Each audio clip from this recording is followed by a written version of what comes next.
بسم الله الرحمن الرحيم. استرنا على صاحب الشيخ. نوعت وابراهيم توزلان تخلوان الرياضة تصل. حسبنا الله نعم الوكيل. Inshallah Rahman, we are asking support from the holy ones, from our Shaykh, asking support that those ones who are sitting in divine presence, they may send something to us that is going to give us benefit. Holy Prophet ﷺ is saying, the best kind of knowledge is the knowledge that you experience. And the knowledge that does not give you benefit, that is a cursed knowledge. Majority are running after knowledge these days. But what is a cursed knowledge and what is the knowledge that brings you benefit? This is marifat in these days. This very important question, the Anbiya, the prophets and their inheritors, the awliya Allah, to a group of people who are looking beyond what Allah subhanahu wa ta'ala has given to us in this world. These are the ones that they want to rise above the prison of the five senses, to look to that reality of the senses what we had before we came into this world, that we're going to enter into that reality after. And the small group looking not according to the plans of mankind, not according to the plans of regimes and governments, not according to the plans of their ego and their desires, from individuals to communities to the whole worldwide, but they're looking to see the plans of the blessed planner. The best planner is Allah subhanahu wa ta'ala. There are still some who's able to see, not see like that, but they're able to see what is that plan, and they go according to that plan. And their way sometimes may be a little bit crazy. Maybe it's not going to enter into worldly intelligence. But you know, all prophets, they've been called crazy. All awliya, they've been said to be crazy. And the Holy Prophet ﷺ is saying in the Akhir Zaman, if they don't call you crazy, you are not a believer. So, not to say you are crazy and you're just going to follow your ego.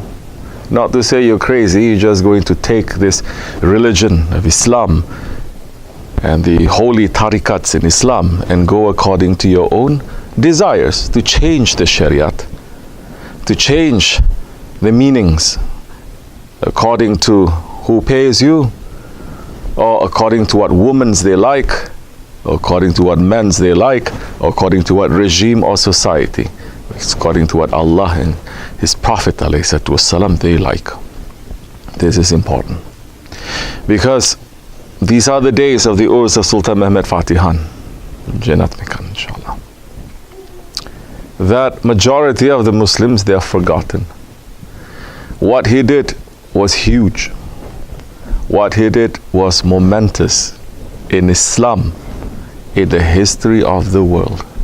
Because in 1453 he ended Roman law, and it is the beginning of Islamic law as a global power that is East and West, no longer just concentrating on the East, but now going into the heart of the West. Whose plan is this? This is not his plan. To take the Constantinople, Istanbul, Islambul, where Islam is high, it is not his plan. It is the plan of Allah. It is the plan of the Prophet ﷺ. And from the time of the Prophet ﷺ to the time of Sultan Mehmed Fatih in 1453, say about 700, 800 years pass, no? And the Muslims have always been sending armies to try to conquer it. That's okay, they're getting excited. It's this kind of neighborhood.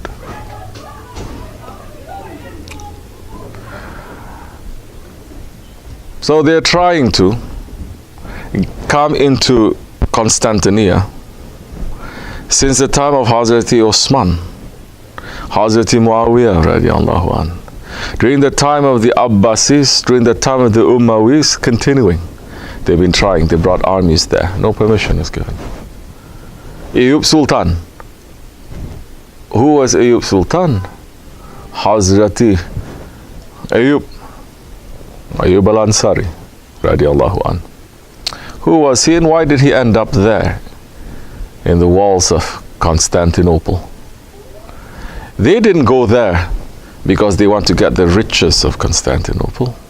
They were going there because the Prophet is saying the one who takes over, he is going to be the best of the leaders, and his army is going to be the best of the armies from the beginning of time up till the end of time.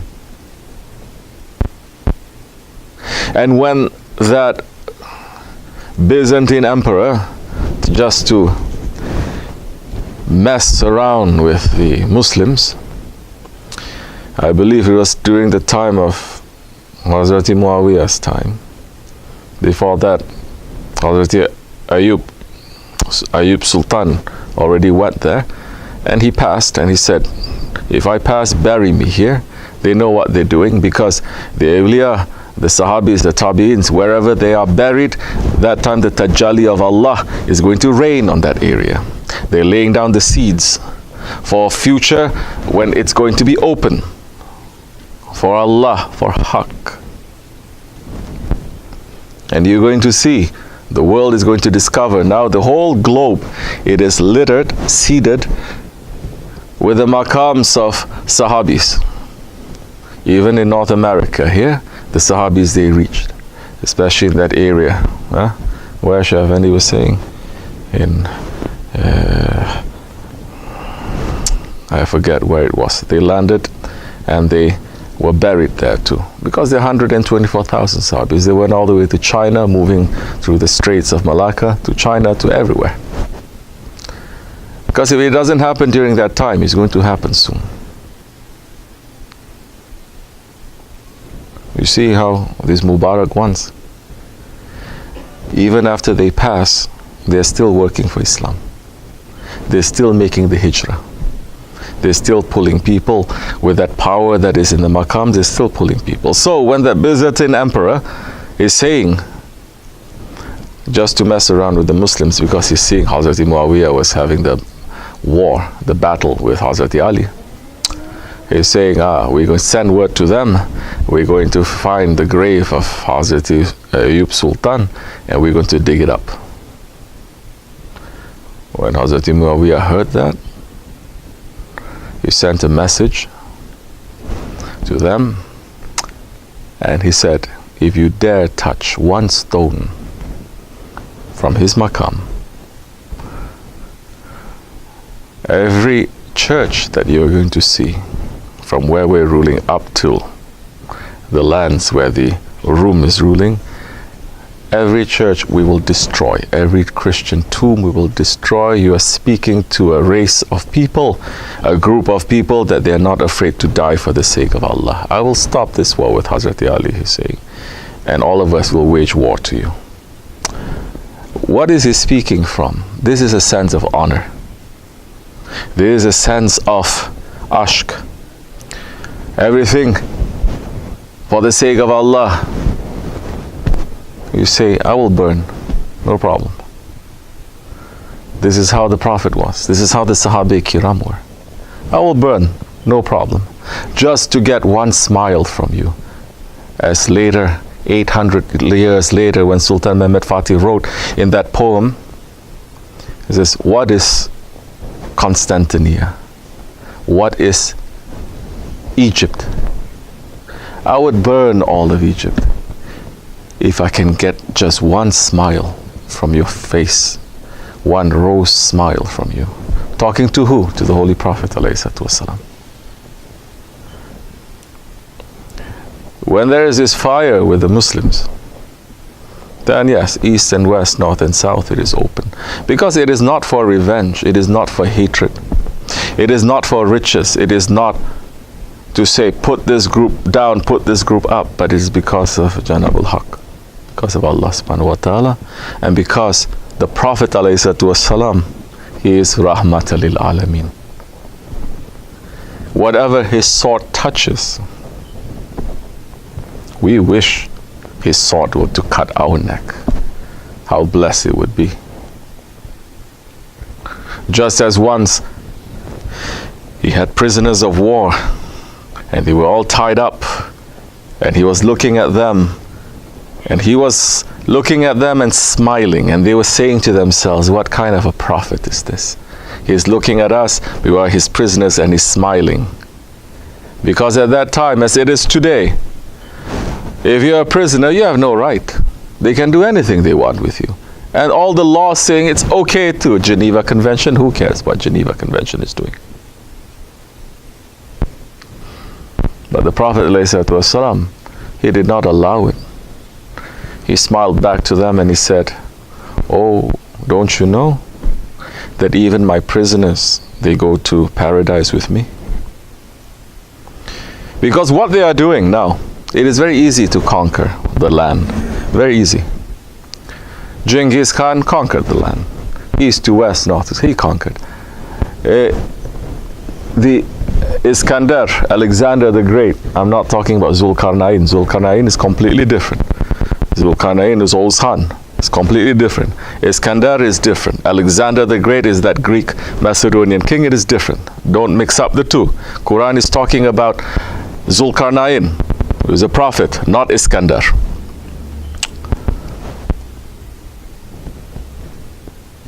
He conquered everywhere too. I believe he named 1,000 cities after his own name, Alexandria. Can you imagine? 1,000 cities. Today only a handful is left.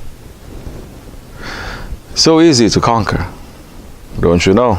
America has conquered the whole world.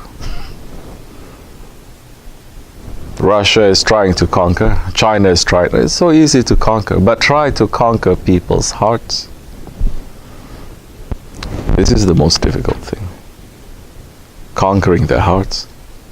So when Sultan Mehmed Fatih Khan, he had difficulties, yes, going to conquer the Istanbul. He was raised to conquer Istanbul. His Sheikh Akshamsuddin saying to the father, you will not, but big possibility your son is going to be. And his son was honed from very young to take over that. Still he was having difficulty. What did he do? He prayed. And he asked his Shaykh, and his Shaykh is saying, reason why you cannot enter into that city is because there is a friend of Allah living in Constantinople right now. That friend of Allah, that awliya, that wali, he is inside and he is the sahib of the city. Without his permission you cannot enter. You can do whatever you want. You can bring the biggest guns, you cannot enter. It is the truth. That time, it is still the truth today. There are unseen ones who are the sahibs of different places. Without their permission, nothing can happen. And that one is not giving you permission to enter. Because he is saying, Prophet is saying, whoever conquers the city, he did not say how you're going to conquer. He says, I'm going to conquer their hearts. So don't touch my little Greeks, he's saying. Because I want to conquer their hearts. You're trying to conquer with the guns and everything, I don't like that. So he's not giving permission. So now how are small minds going to understand how one awliya and another awliya, both working for the sake of Allah subhanahu wa ta'ala, But they seem to be fighting each other. They are not fighting each other. They are racing in the way of Allah. So when that was told to Sultan Muhammad Fatih, and he was told by a sheikh, tonight you are not going to sleep. Whole night long you're going to be in sajda, and you're going to ask Allah either to remove him who is in that city and to let us enter, or to remove you. Cannot be two. One has to win.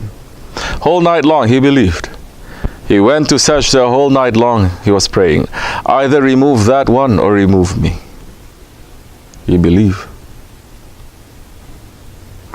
And when the morning time came, he was still there. The news came that that one, through spiritual way, Allah had taken his life. The way is open. Then that time, once the permission is given, all it takes is just some intelligence to figure out how to get there. Some intelligence and a lot of craziness, a lot of guts, you know. That's when they're saying, Sultan, we cannot bring the ships to the water because they put a huge chain there that you cannot enter. He's saying you cannot bring the ships into the water, then bring the water to the ships. We have to empty that lake, the sea. He's talking, empty it. He was very Jalal, that Sultan. So many in his following him too. They were not, let's say, liking him too much because he's very Jalal. They believe, they trust, they love him, but they don't like him too much. You understand? Because his way is very strong. And that's when he says, bring the ships over the mountains. And the morning time, the Greeks, they woke up and the ships are right inside of them, right inside the water, in front of them. Whole night long, they brought 73 ships right over the mountains on logs, and his people like you and me, pulling it without sweat, without blood, without tears.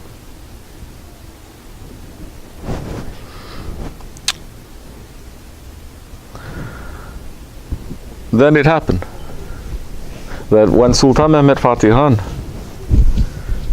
he passed, when he was veiled from this world, the Vatican issued a decree that 3 days non-stop the bells in Europe, they're ringing to celebrate. You understand?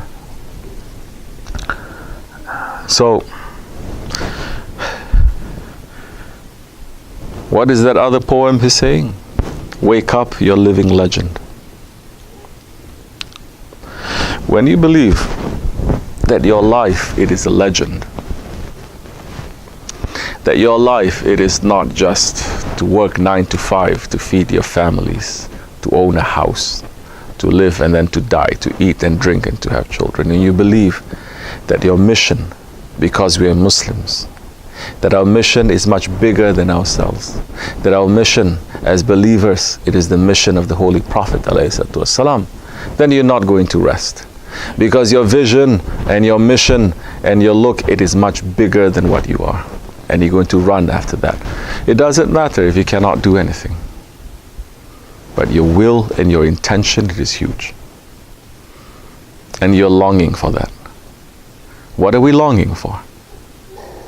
Are we longing for Haqq to return? Are we longing for the Khalifa to return? Are we longing for the Sharia to return? Or are we longing that we're going to move to a bigger house? Or are we longing that our children, our people, our country, our own selfish, materialistic dunya ambitions, they are met?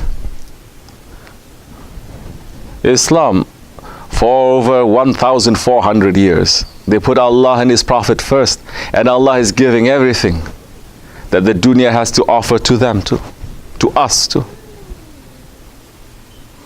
You run after the akhirat, the dunya, it is given an order to run after you. Because your heart is for Allah, everything comes. When you put the dunya in your heart, you're running after the heart. But in reality, you look to the heart, there's only the dunya. The dunya is given a command to run away from us. Try to chase it. It's for nothing. You have to know what the plan is. You have to be with the people who know what the plan is. Especially these days, everyone has that shaitan box in their hands, that fitna Facebook in their hands. They're getting so much words, not even information or knowledge. Everything is confusing. Now it is more than ever the fitna. Understanding a little bit when the Prophet ﷺ says, the fitna of Dajjal, the fitna of the Akhir Zaman, no one is going to be free from it. No one is going to escape. Everyone is going to be in that fitna of Dajjal. One post you can put over there, whole world now is going to be on fire, believing in one post, one fitna. Correct or no? Now they come up with technology also through that. Before, they can have the technology to capture your voice, or anyone's voice, and any word that you type in, it will have your voice in there. It'll be as if you are speaking that. They had that some years ago. Now they have the technology, just from the pictures that are there, to have a recording of you physically saying and doing whatever that they want you to do. This kind of fitna, how are you going to people's head if they see something in there and they say, you did it, the proof is there, you did it. You're seen with this woman, you're seen with this man, you're doing all these things. You say, it's not me. What are you going to say?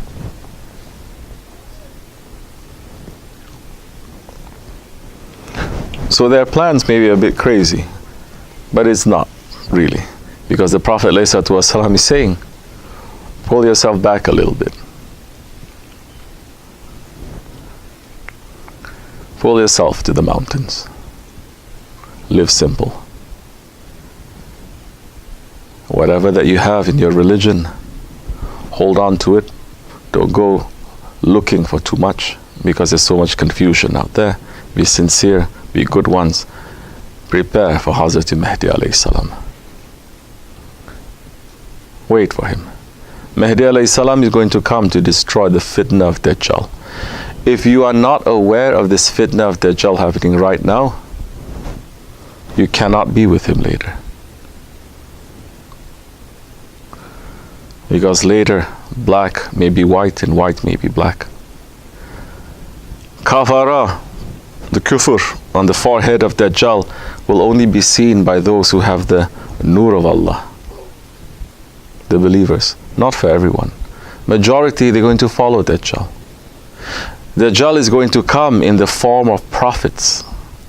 He's going to wear the clothes of prophets. Majority are going to run after him. He's going to say, I'm a wali. Later he's going to say, I'm a prophet. To the closer ones, he's going to say, I'm actually Allah. And they're going to follow. They're going to believe. And the majority, they are going to be women. This is hadith. What are we doing? We're not here fighting against anyone. We're saying pull back and understand what those plans are, and to live our life simple and sincere, inshallah, as much as we can. We're asking Allah for forgiveness. We are very useless, dirty ones, but we're asking Him through the intercession of His Holy Prophet ﷺ, and through all the Anbiya and the Awliya, and to our sheikhs, inshallah, to keep us in safety here and hereafter. To fight first against our shaitan, to fight against our nafs, to fight against to our dunya and our hawa, to understand the hundreds and thousands of tricks and traps, so that we will not be tricked by Dajjal later. May Allah forgive me and bless you for the sake of the Holy Prophet ﷺ. Sahibul Saif Al-Fatiha.